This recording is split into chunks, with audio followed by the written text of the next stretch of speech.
Pa-resign ka na or pa-retire ka na and yet ayaw mo nang sumubok ng iba pang trabaho kasi na-realize mo na yung sinasahod mo is napupunta lang sa mga bills and utang mo.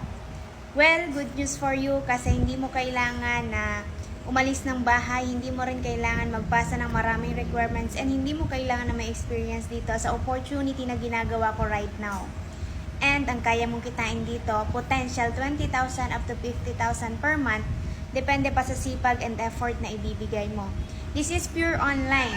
Hindi mo kailangan na magaling, hindi mo kailangan na may experience because we have these free scripts na nakaprovide para gagamitin mo. If in case makikipag-usap ka sa local at international clients, yan lang yung task na kailangan mong gawin. And mag-set ng appointments. So, kailangan lang meron kang bakanting oras na 2 to 3 hours a day and meron kang cellphone na may stable na internet connection. Kung hindi ka mateki, walang problema kasi we have these mentors na pwedeng mag-guide sa'yo all throughout your journey para isa ka rin sa kumita dito. So, para makapag-connecta, mag-comment ka sa video na to, tuturuan kita kung paano.